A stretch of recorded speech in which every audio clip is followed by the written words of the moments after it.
Aloha, and welcome back to Leaving the Church to Find God, your safe space for exploring faith beyond traditional walls. I'm your host, Melissa, and whether you grew up in the evangelical church like I did, or any other system while seeking answers, you're in the right place. This podcast isn't about judgment or attacking institutions.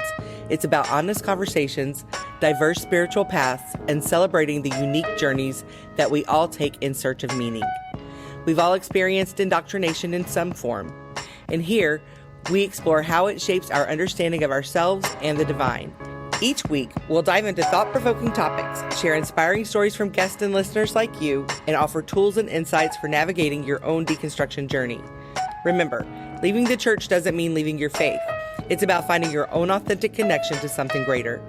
So buckle up, embrace the open dialogue, and join me as we explore what it means to move beyond confines and discover the deeper personal connection to the divine that exists within us all.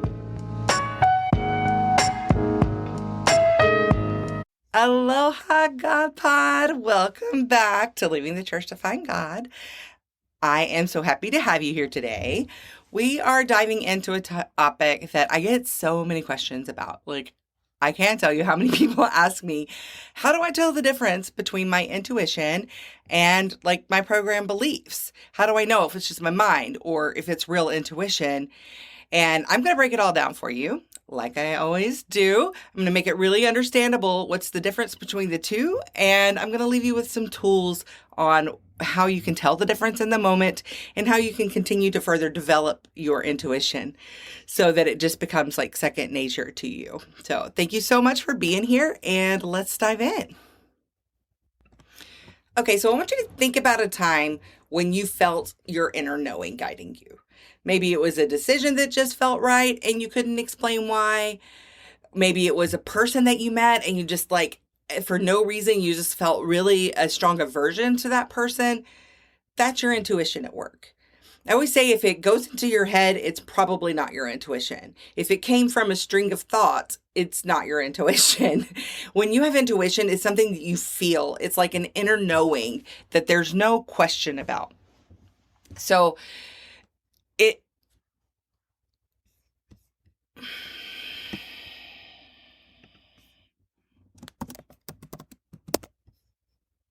I am no stranger to talking about intuition and the importance of being soul-led and in our choices, embodied, mindful. All of those things are one and the same. They work together in union. And developing your intuition is such a big, important part of living authentically. So how do you tell the difference? Well, we'll start with intuition. What exactly is it? Intuition, it's your inner knowing. It's the gut feeling that guides us towards what feels right without needing a logical explanation. It's an internal compass that helps us navigate our lives, leading us towards our true path.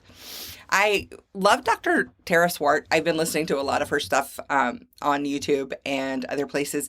And she had a really cool medical description, which was that everything that happens, every memory, every learning that we have, it goes from our brain and gets pushed into our spinal column. It goes down through the spinal fluid and gets pushed down into our spinal column. So every memory, everything we've ever learned, everything we've ever known is in there. It's in our body already, and we can access that by being in touch with that. But I'm going to take it a step further and show that it is guided, it's connected by every life that we've lived, everything that we've been, everything that we've known, not just what we've experienced in this lifetime. Program beliefs can be tricky because they often feel like truth, especially if they've been reinforced over time. Like we were talking about before with neural pathways, when it's been buried into our brain and it becomes part of our subconscious, then that's often what speaks up. But when you become really sensitive to it, there's something that speaks before that. I know I'm a sacral generator in human design, which means that I have a very strong sacral response to things, and it knows the answer, right? So I literally, and you may have noticed this in yourself. If you do notice this in yourself, this may be true for you as well. But a lot of times when things come up, my body automatically vocalizes it to me. It'll be like a mm-mm or a uh-huh or a hmm. And I've learned that the usually means that I need more information or get a little time, or it's a no that maybe I have some internal resistance to. Then the is a clear hell no. And the it means there's a part of me that knows that yes, that's a yes for me. And this happened my whole life, and I didn't even realize that. Then when it was happening, then I would go into my head and like work through it, psychologically, and like analyze it and compare it to my beliefs and my expectations and perceptions and all of this stuff. But now that I've really tuned into that, I hear that and I just trust it. Even if it doesn't make sense to me, I know that my body is giving me a very clear, and it makes me laugh how long it was there. And I hadn't really noticed, in a way, like it was there, but I just hadn't really been cognizant of it. And how clear it is. Like I'll hear myself all the time. Like somebody says something and I'll be like, oh, I don't want to do that, before I even think about it. And now I've noticed that when I do that, to just stop there and to not think about it, that the truth has already presented itself. But even if you're not a sacral generator, right? Even if you don't have that vocalization, your body's going to talk to you. But the thing is with program beliefs, your body will talk to you as well. Your gut will talk to you as well. If it has seen a threat, or if it recognizes a pattern that has previously been a threat, then it's going to release chemicals. It's going to let you know, give you that danger, Will Robinson, that is going to try to back you off of it. But that can be detrimental as well. So that it's a program belief because it can create like a sense of obligation, a fear, guilt. It doesn't feel good. It feels contracting in the body, right?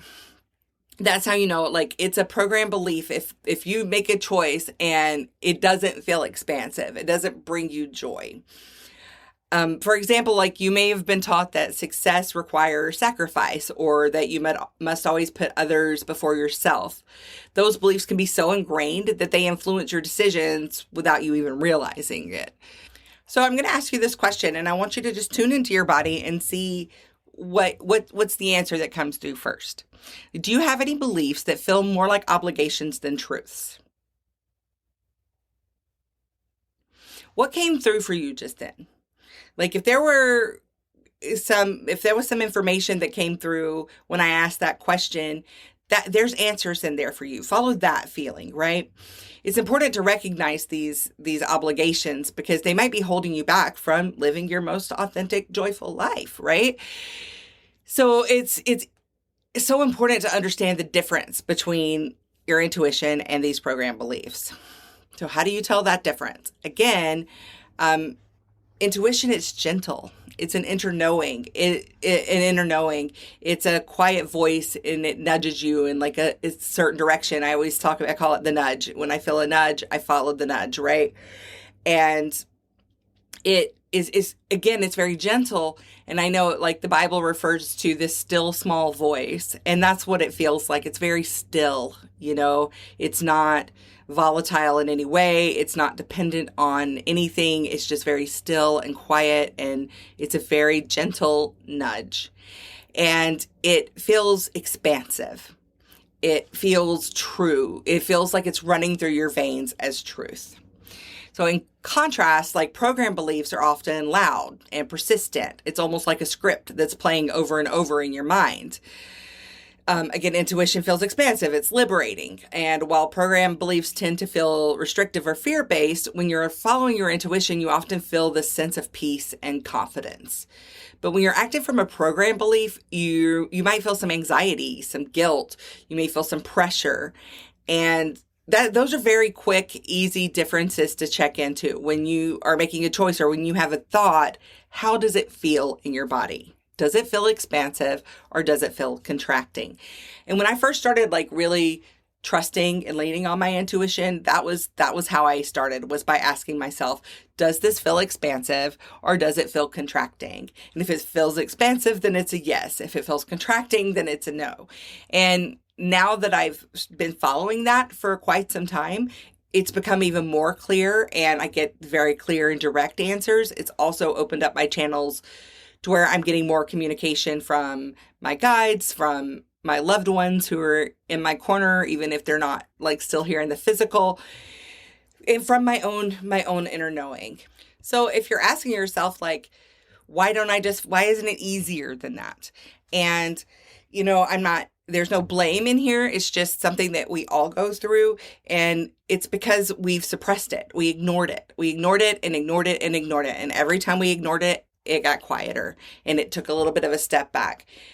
Not as a punishment, because we were putting something else, like these beliefs, in between us and our inner knowing, right? So the more you ignore it, the quieter it gets. But that also works to our favor. And the more you listen to it, the louder it gets. Louder, not in like yelling at you, but louder is in just more clear and obvious, right? You can feel more and more confident in that. The more you lean on it and the more you trust it. And you may want to start with something small. If that feels uncomfortable with you, like start with some small things and trust that, yes, something that doesn't feel very high stakes to you. Like, do I want to go to dinner with this person? Or do I want to go to this social event? Or do I want to go to the grocery store now or later? Like, feel, that intuition and lean on it and let it be your answer. And the more you do that, the more clear and the more you're going to develop that communication and relationship and nurture that relationship so that it can flourish and become more prevalent and easy to access, right? So one of the ways that I have learned, Dr. Tara Swartz, she talks about this as well, but is that you can learn this through journaling. And I'm going to be honest, I love journaling, but I hate to write things by hand. My hand cramps up. I don't know what that's about. It's always been that way. But so I'll type it out. I know they say it's more powerful to see things in your own handwriting, whatever. I don't care. Just do what you got to do, right? And also ADHD over here. I am not journaling every day. I'm not going to do anything consistently. When you make it consistent, it makes it impossible. So I'm just going to be real here. But the more you can journal on these things, like, okay, today I was going to go to this thing and my intuition was telling me no, so I listened, and then this happened. I had this opportunity come up and my intuition was saying yes, so I took it, and then this happened. You can start logging these things, and then you can go back and look at it and see, are there patterns here? Are there patterns that belong to beliefs that I have? Are there patterns that are leading me to beautiful and joyful experiences? You can look back at these things and see, recognize the patterns with some time. If you're great at journaling, good for you. This will be even easier for you to do, right? But also you can take some time to write about your beliefs, where they come from, how they've shaped your life. Are they truly serving you? Ask yourself, is this belief mine, or did I inherit it from someone else? Writing about these beliefs and this intuition, it can really help to bring this stuff to light. And the more you understand your limiting beliefs, for one, the more you can work through them, but also it helps you to understand when your intuition is talking. If it sounds like that limiting belief, then you know that that's not your intuition, right? So knowing these beliefs, letting these beliefs come to the surface, is how we work with them. You always want to work with yourself. You're not working against any part of yourself. All the parts are welcome, right? There's no bad parts. We just have to learn how to work with them so that they benefit us and not hold us back. So when you're faced with a decision, try asking yourself a few reflective questions about it. Does this choice feel light or heavy? Am I making this decision out of fear or love? Is this thought repetitive and anxiety inducing, or does it bring me peace? These questions can help you get clear on whether you're being guided by intuition or a program belief. So one of my favorite examples of this was moving to Maui. When I was 25, I think I was 25, so one example I love to use about this is moving to Maui.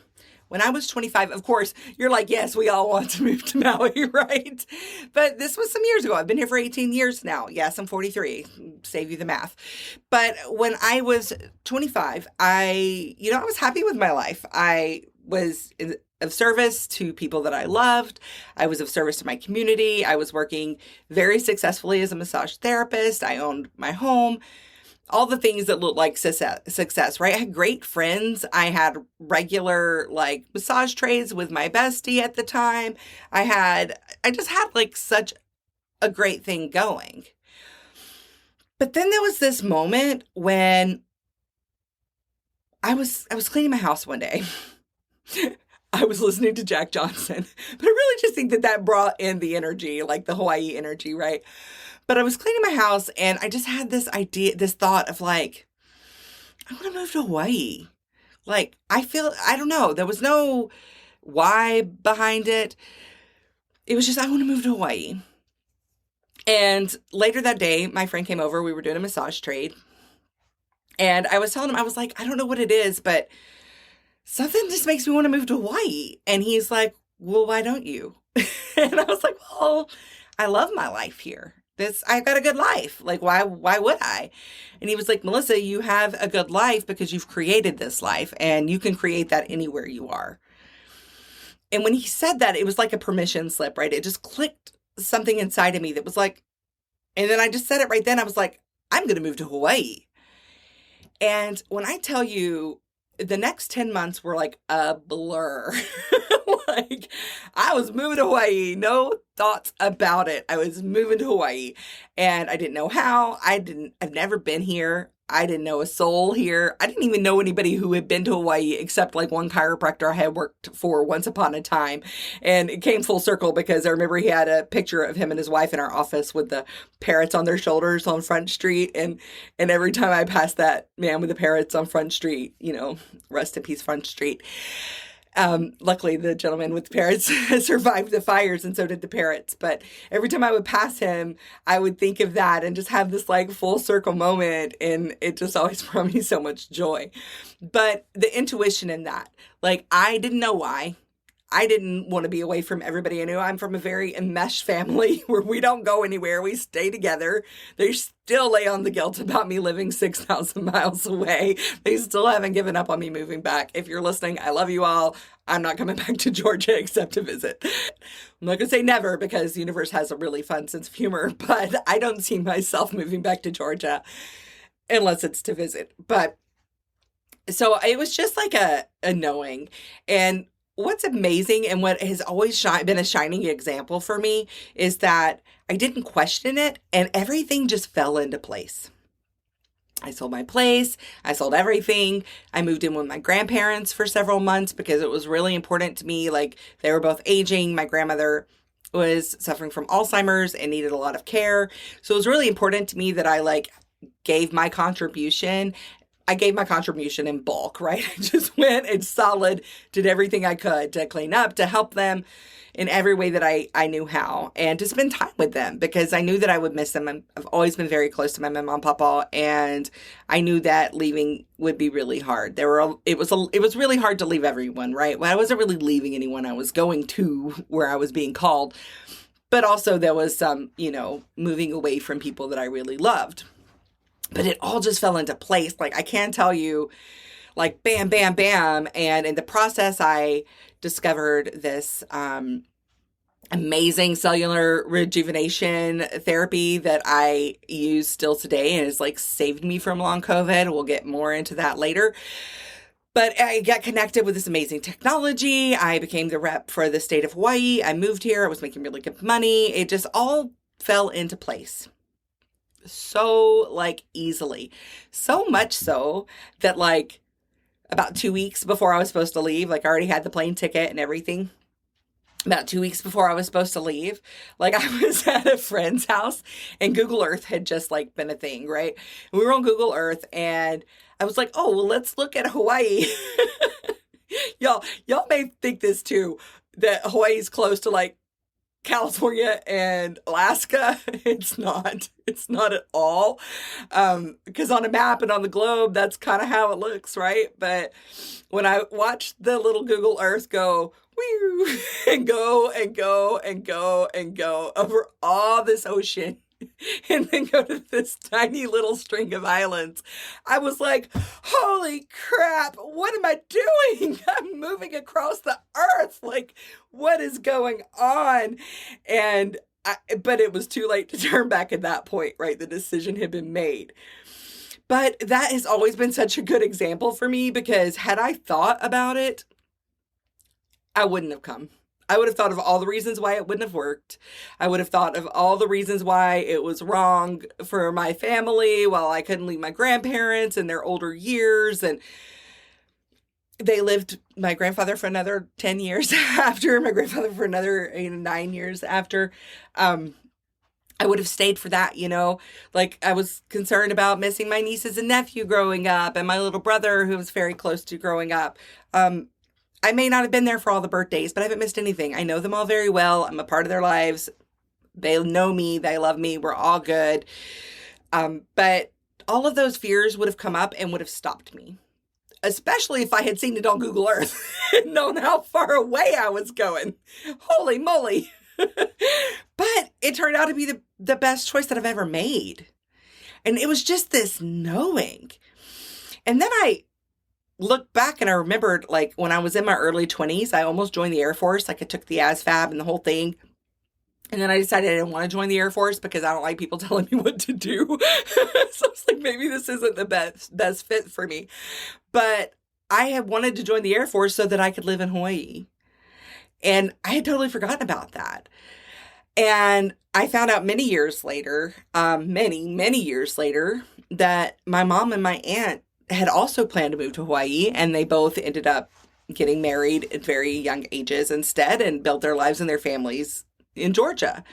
And then when my grandmother had passed, my grandfather gave me her ashes and a part of her ashes. And he was like, I want you to take this with you, because she always wanted to go to Hawaii and we never could get there, but she always wanted to go to Hawaii.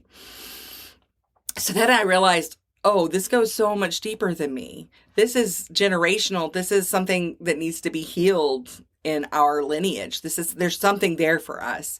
But I didn't know that until years later. And my life here has led me to be who I am. My experiences here, which have not been all sunshine and rainbows. Trust me, there is a lot of sunshine and rainbows, both literally and figuratively.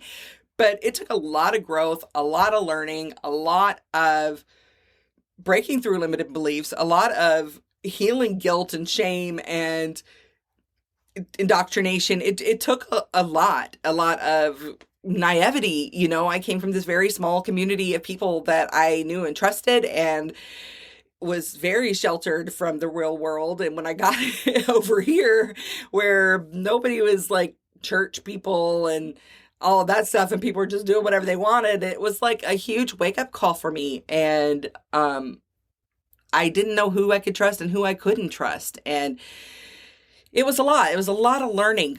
And it was the best decision that I ever made. Ever. I have no regrets on it. But that choice was a knowing.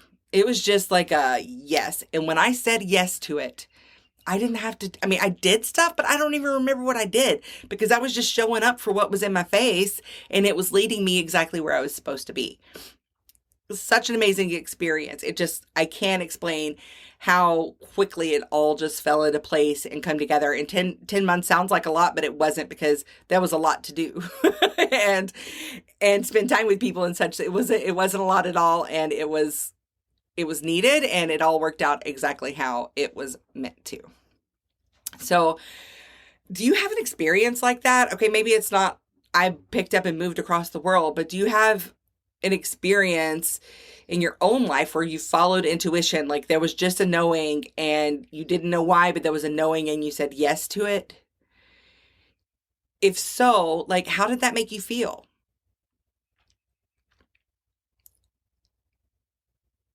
And when have you followed a program belief only to realize that that wasn't right for you? And how did that make you feel? Like, these are things that we can reflect on to learn to discern between the two. Again, like, your intuition isn't hiding from you. It's right there waiting for you to meet it. And the more you show up for it, the more that communication develops, the more it flourishes. So start thinking about that in your own life. Like when you just said yes because of a gut feeling and it was expansive and joyful and wonderful. And when you said yes and it felt contracting and didn't lead to great things, and you're like, oh, but I trusted my gut and it didn't work the way it was supposed to. Compare those two. That's a great reference for you to learn like what your intuition sounds like. And while your intuition is there, it hasn't gone anywhere. Like, learning to build that trust with yourself is a journey. It's okay if you're going to make mistakes. It's okay See that you're going to be learning along the way. Just remember that this is about progress. It's not about perfection. And every time you listen to your intuition, it's building that muscle. It's getting stronger. So don't, allow yourself to get discouraged. Again, journaling will help with this because you can see like when it worked and where your progress is, and you can see when it didn't, and you can learn from that. But just be gentle with yourself as you navigate this process, right? Breaking free from programmed beliefs, it can take time. It's important to practice self-compassion, celebrate your progress, no matter how small, and know that you're on the right path with it. So I'm going to give you another quick example, and this one's a little more subtle. Like the Maui one was big and explosive, but this one was more subtle. Like, I love ceramics. I love working with clay. It's something that I did in high school. I was naturally very skilled at it, to the point where my teacher would buy things or commission me to sculpt things because she loved to glaze but wasn't great at sculpting. So she would commission me to sculpt things that she could glaze and like have in her home and pay me in high school. And that was such a big deal to me at the time. But I love ceramics. I love working with clay and all of the forms. And I've always wanted to go back to it, but you've got to be able to like have a kiln where you can fire this stuff, and you fire a lot in a kiln at once. You don't just run the whole thing for like a couple of pieces. It's just a whole big thing. It's not easy. It's not like painting. It's not an easy thing to just get into. And there have been classes at the Hui on Maui. We have this art Hui, which is amazing. A Hui, it's a co-op. But it's been here for ages, and they have ceramics. It's always either been too expensive or didn't work with my schedule. It's just never worked out. And then recently, I have a friend, she's been posting her ceramics for a while, and she's doing them at the college. And I did not go to college. I went to massage school and went to the school of life. That's for dang sure. But I didn't go to college, and I have not had a desire to, because with my neurodivergent brain, like going back into math classes, some math classes I nail and some are not at all. And just different things like that just did not feel appealing to me. But recently she posted something of her doing ceramics, and she's been posting these things for years. But when she did, I was like, I want to go there and do that. And so I asked her about it. I was like, how do you do that? And she was like, oh, you just register, for classes. And I was like, okay. And so I did. I applied for FAFSA. I registered at the college. It is a 100% acceptance rate, but I got accepted. And, the craziest thing, I don't know if this was from like a parallel reality or what, or if it was a dream that I just believed, but I have had this belief in my mind that I secretly started college and went for 2 days and then forgot and didn't go back because I forgot about it. And I believed this. I believed this as though it was a real thing that had happened to me. And when I was going to register for these classes that showed up, it was like, oh no, they're going to find out about this thing that happened. And then I was like, wait a second. I can go through the whole timeline of my life, and that never happened. And I have this memory. I know what the classroom looked like. I know the people in the classroom. I have this very clear memory of this thing happening. And I realized that had been keeping me from doing this. This belief that I was going to have all this shame about not being able to go to college for more than 2 days without forgetting, which now just makes me laugh because it seems so silly, but it was so deep in me, this belief from a memory that's not even mine. It's not a real thing that happened. But this time when I felt it, I was like, yeah, I want to do that. So I registered, I got signed up, doing it. Yesterday, I'm talking to the administrator. I'm signing up for classes, all these amazing art classes. I'm so excited. I get to learn these new skills and add them to what I'm already doing. And I'm just really, really thrilled about it. And while we're signing up and I realize this is actually happening and it's not going to be torture, I'm going to really enjoy it. I get to do all these classes that I'm really, really excited about, and it's paid for. This is amazing. And I started to tear up and just feel emotional. And there was this response in me, and that's how you know that this is the right thing. And I've been on the fence about it. Should I just go do it at the Hui, or should I, this is a big obligation. What if I need to travel this fall or whatever? But I trusted that initial knowing, and nothing to lose, went ahead and signed up. And now here we are. And there was just these tears started coming to my eyes, tears of gratitude that I had for myself for doing this, for making this happen.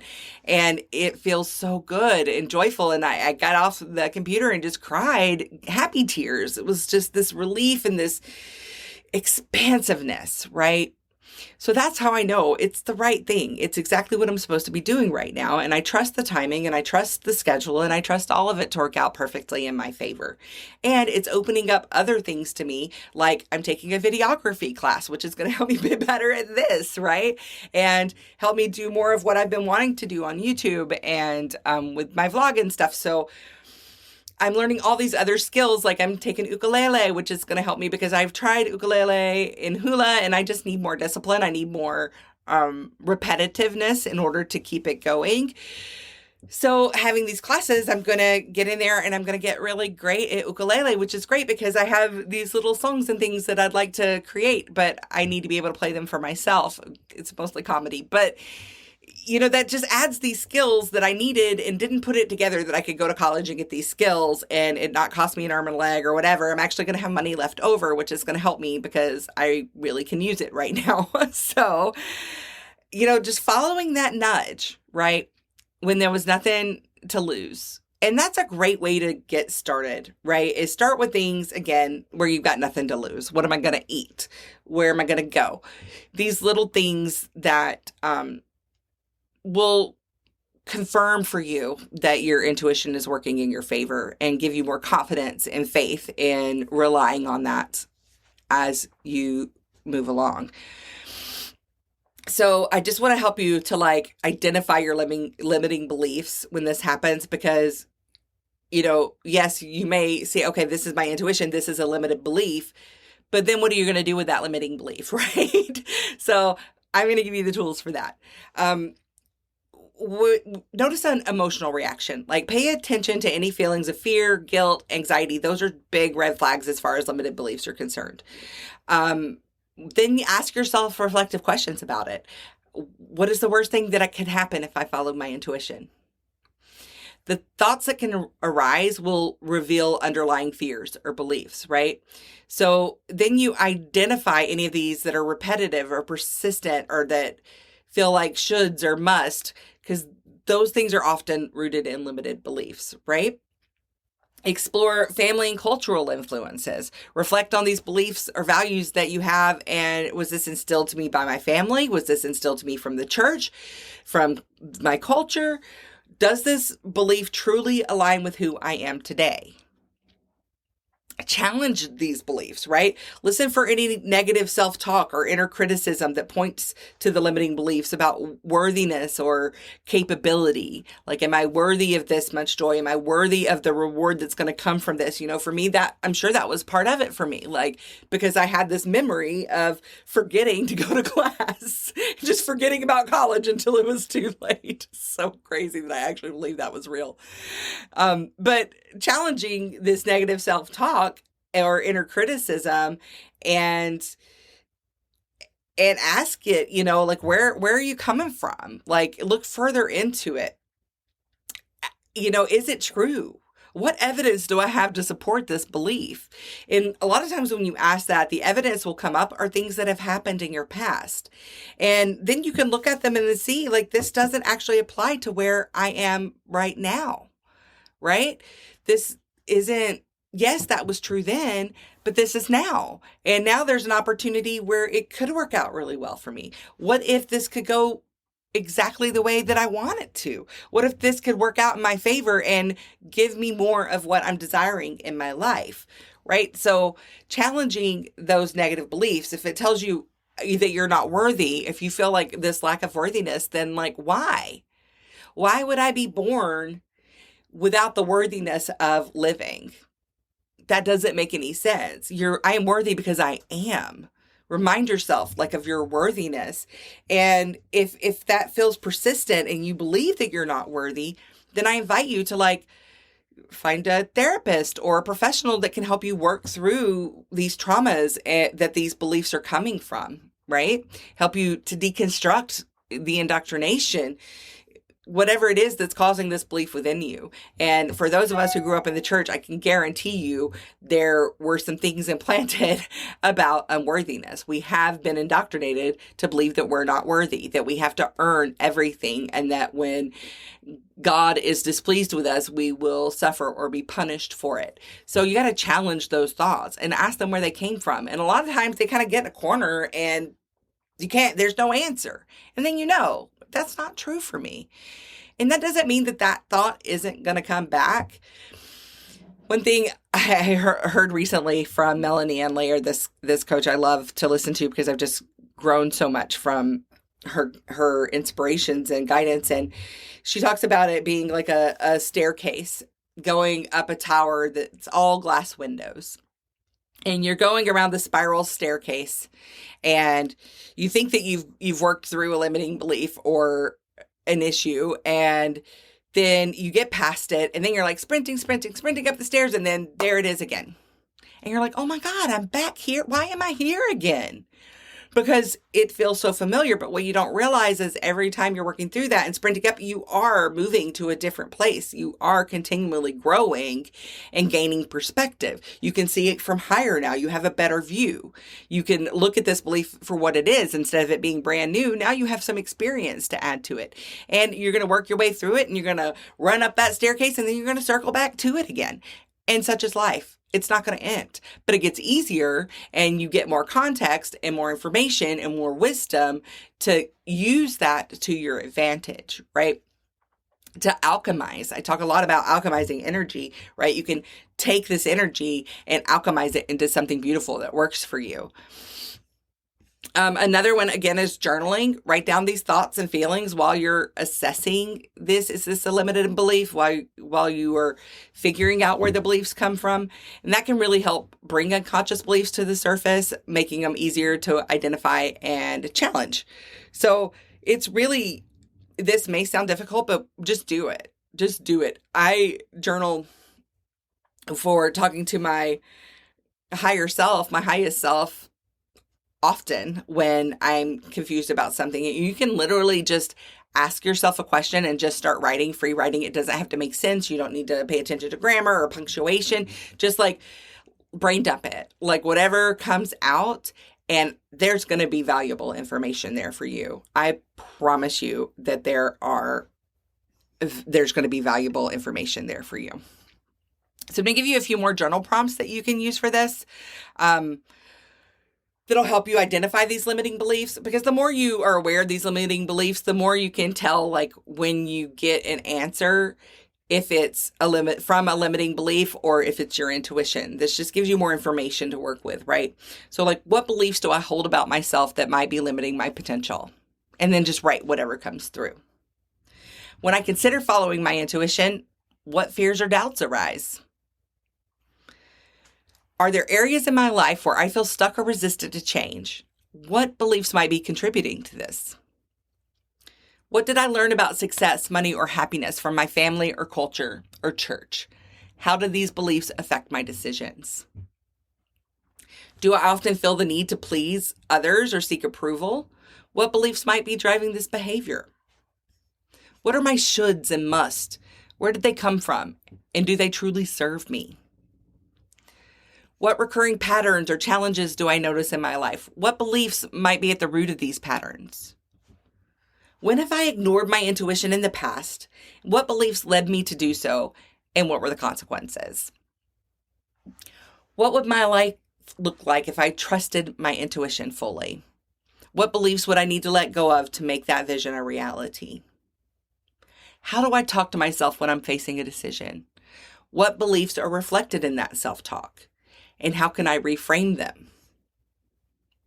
So these prompts will really help you to dig deep into your subconscious and uncover beliefs that may be holding you back from fully embracing your intuition. I invite you to do something today. Just ask yourself right now a question and listen to what comes in. And then evaluate that answer. How does it feel in your body?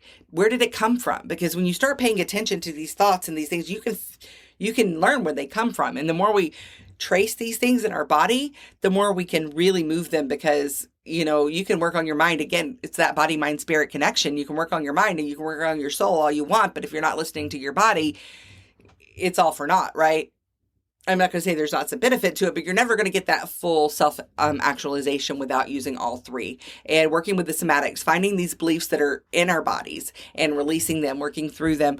This is part of it. This is part of the work. And I promise you it will pay off. It is very valuable and important work to be doing. So I'm going to leave you with those. I'm also going to link them. If you're watching on YouTube, they'll be in the notes from that. If you're listening on the podcast, it'll be in the notes for that. I'm going to put a little link that's going to lead you to my website so that you can find these journal prompts. It'll also lead you to where the meditations that I've been creating are and any other information. I've created this client portal that will have all this valuable stuff that you can get in there for free and dig in and use these tools to help you on your own journey. So I just want to leave you with this question. What can I do right now that will make my soul feel cared for? And I'm curious about what the answer is. Leave it for me in the comments. You can comment on the pod. You can comment on YouTube. Let me know. Reach out to me on social media. People do that. I say it's okay. It's 100% okay.